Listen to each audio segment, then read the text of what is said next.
మహాకవి వేమన ప్రజాకవి కదా ఆయన. అనేక పద్యాలు చెప్పాడు. చాలామంది ఏమనుకుంటారంటే ఆయనకు ఒక శతకం మాత్రమే రాశాడు, 100 పద్యాలేను అని అనుకుంటాడు. అందుకనే ఆయన పద్యాలు కోకొల్లలు అన్నమాట. మరి అలాంటి వాటిలో మనకు కొన్ని పద్యాలు బాగా తెలుసు, కొన్ని తెలియవు. బాగా తెలిసినా కూడా తెలియని వాళ్ళు ఉంటారు కాబట్టి వాళ్ళ కోసం కూడా మనం తెలిసిన పద్యమైనా కూడా చెప్పుకుందాం. అనగననగరాగమతిశయిల్లుచునుండు తినగ తినగ వేము తీయనుండు సాధనమున పనులు సమకూరు ధరలోన విశ్వదాభిరామ వినురవేమ. సంగీతం అనేది కూడా మనం ప్రాక్టీస్ చేస్తూ ఉంటేనే సంగీతం వస్తుంది. అదేవిధంగా రాగం కూడా మనం తీస్తూ ఉంటేనే రాగం అతిశయిల్లుచునుండు అన్నమాట.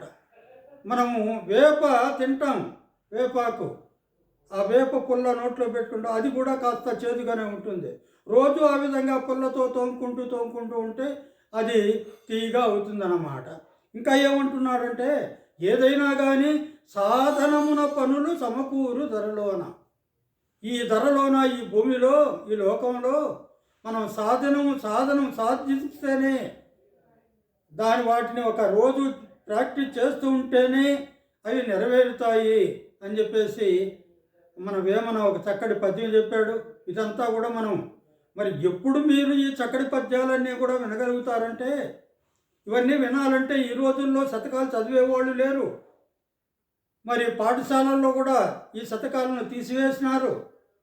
అందువల్ల మీకై మీరు బుద్ధి పుట్టి చదువుకోలేరు. అందుకని ఏదో ఒక రోజు ఒక పద్యం అయితే చదువుకుంటూ ఉండవచ్చు. అందువల్ల మీరంతా కూడా ఈ పోలవరపు మీడియా అనే ఈ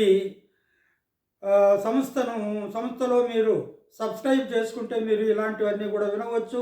కుమార సంభవము, దాని తర్వాత వాల్మీకి రామాయణము, దాని తర్వాత పోతన భాగవతము, భగవద్గీత, ఇలాంటివన్నీ కూడా ఇందులో ఉంటాయి. హరి ఓం తత్సత్.